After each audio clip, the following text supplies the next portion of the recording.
disappointing part about what I did for a living.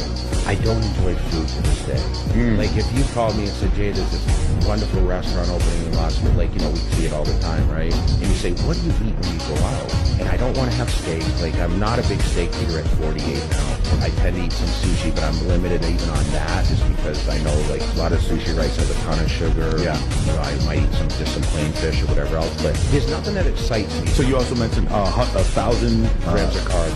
Grams of carbs and then 300 to 400 grams of protein per day. That's what you're doing while you're training. Most of the time, yeah. Man, so that's crazy. The idea of eating 7 times a day would rob you of the joy of eating.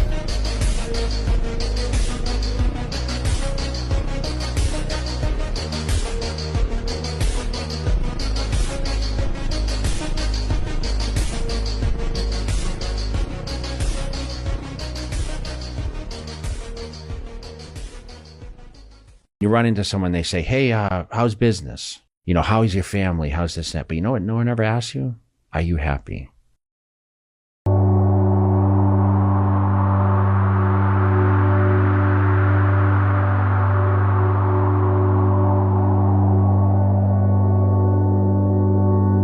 know, you always try to chase that. You know, it's too far maybe sometimes, but just be happy in life.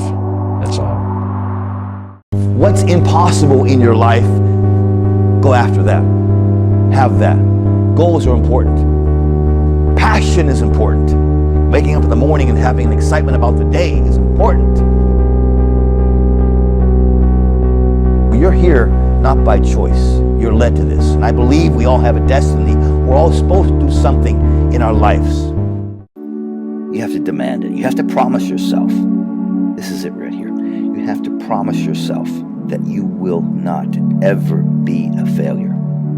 You have to marry this thought pattern. So when you get to the gym, I don't care if you're on your deathbed and you're dying and it hurts and anything, you have to promise yourself before you get there that you are not going to go home a loser. You go into the gym. You want success.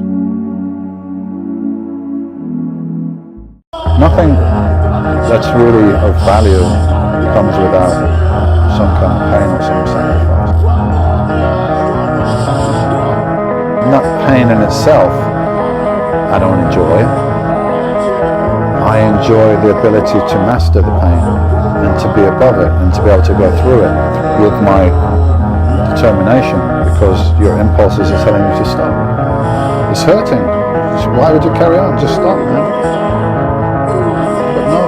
There's a goal at the end that I want to get to. So in order to achieve that goal, I'm willing to go through the pain, and I will go through the pain, and I will take pride in the fact that I was able to do that. It's like mastery over oneself. Most people who've won big have failed big. I promised myself as a little boy, I said I can never leave the gym knowing I have 5% left. And 5% is magic. It's the magic place where very few people go. You can go there. If you fall down and drop the weight on the floor, who cares? Who cares? But if you make it, I care. I want that.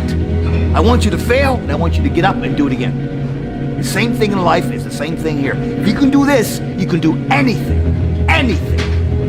Right now, you're 5% away. 5% away from being a champion. If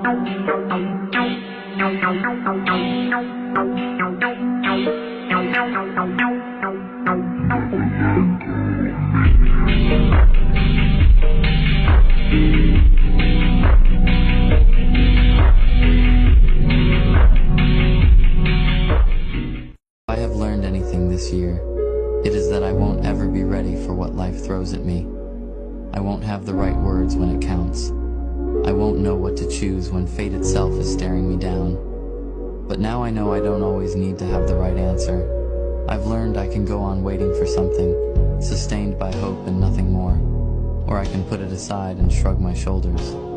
Bravely accept the fact that I can't keep my heart safe any more than I can stop love from taking everything from me.